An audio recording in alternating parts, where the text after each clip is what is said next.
म्हणून साधारणपणे 1100 रुपयाच्या पटीमध्ये शेअर्स उभे केले होते. आपल्या सर्वांना माहिती आहे की एक महिनाभर सर्व पक्षीय लोकांनी एकत्रितपणे येऊन हा प्रयत्न केला होता. दुर्दैवाने काही लोकांनी त्या काळी पण अफवा पसरवल्या आणि मोठं भाग भांडवल आपलं उभं राहू शकलं नाही.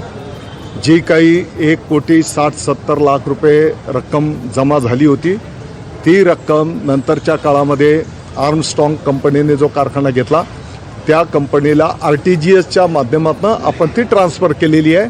हे सर्व गोष्टी रेकॉर्डवर आहेत. आणि मग असं असताना जो काही आरोप आपल्या मालेगाववर केला गेला आणि त्याच्यामुळे मालेगावच्या शेतकऱ्यांचा अवमान झाला, या भावनेतून आम्ही सर्व पदाधिकाऱ्यांनी एकत्रितपणे चर्चा करून मग एकतर हे शब्द मागे घ्यावेत अशा प्रकारचे भावना आम्ही माननीय राऊत साहेबांकडे व्यक्त केलेली. तसं त्यांना नोटीस दिली होती आणि तसं भूमिका त्यांनी न घेतल्याच्यामुळे मग या ठिकाणी खटला दाखल केलेला होता. नंतरच्या काळामध्ये राऊत साहेबांनी याचं सगळं पडताळणी केल्याच्या नंतर त्यांना हे आढळून आलं आहे की आपण केलेला जो काही आरोप आहे तो चुकीचा आहे, निराखस खोटा आहे. ज्यांनी त्यांना माहिती दिलेली होती मला अपेक्षित होतं की त्यांनी नावसुद्धा घ्यायला पाहिजे होतं. हो, मी सांगतो ना, मी सकाळी नाव घेतलेलं आहे. तर अद्वै हिरे यांनी ही माहिती दिली होती हे सत्य आहे. सकाळी मी या विषयावर बोललेलो आहे.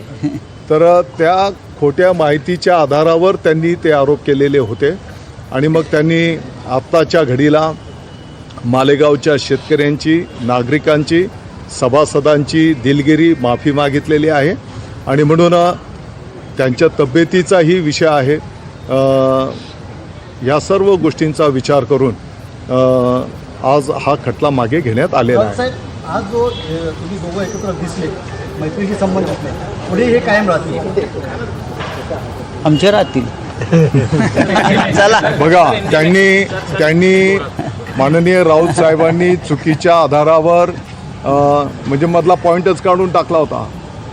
1,78,00,000 डायरेक्ट 178 कोटी करून टाकले होते आणि म्हणून मालेगावच्या शेतकऱ्यांचा, नागरिकांचा जो संभ्रम, गैरसमज झालेला होता, आज त्यांनी दिलगिरी त्या शेतकऱ्यांची माफी मागून तो दूर केलेला आहे आणि त्यांच्या तब्येतीचंही कारण आहे.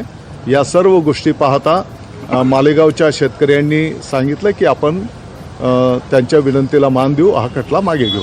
सर, त्याप्रमाणे जुने नातेसंबंध, जुना जो तुमचा स्नेह होता तो या ठिकाणी कामी आला नाही, मला वाटतं की ही वस्तुस्थिती आहे की गेली काही वर्ष त्यांच्या नेतृत्वाखाली आमच्यासारख्या कार्यकर्त्यांनी पण काम केलेलं आहे. मला विश्वास होता की त्यांनाही माहिती आहे की दादा भुसे काय करू शकतो आणि काय करू शकत नाही. आणि मग असं असल्यानंतर त्यांच्याकडनं पण मला अशी अपेक्षा नव्हती. किमान कोणतीही गोष्ट बोलताना आपण त्याची खातरजमा करून घेतली पाहिजे. जेव्हा त्यांनी त्याची खातरजमा केली तर त्यांना आढळून आलं की बाबा आपण जे वक्तव्य केलं, जे लिहिलं ते चुकीचं आहे आणि त्यानंतर त्यांनी त्या पद्धतीची भूमिका घेतली. सर, मला दोघांना एक प्रश्न आहे. एकीकडे राजभाषेचे पडगम वाचत आहेत, दुसरीकडे मुंबईत 57 मराठी शाळा बंद पडलेल्या आहेत, बंद करत आहे. याच्याविषयी तुम्हाला दोघांचं काय? HR मुंबईत बोलू. सर हिंदी में बोलो. हो गया ना. सर थोड़ा सा, अभी आप जो कोर्ट में जाके आए. नहीं, मैंने सुबह भी आपसे बात किया उस बारे में.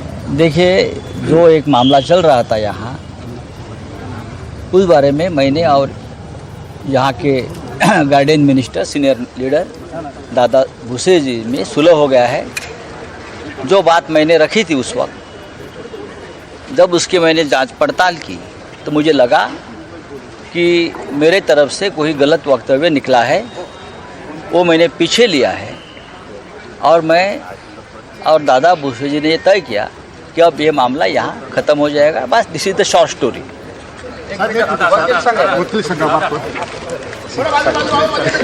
अहो, इकडे वकील संघामार्फत येतोय ना, पडणार नाही आम्ही. या हा वाद अतिशय चांगल्या रीतीने मिटल्यामुळे मालेगाव वकील संघातर्फे दोघे महोदयांचा आम्ही सत्कार केला.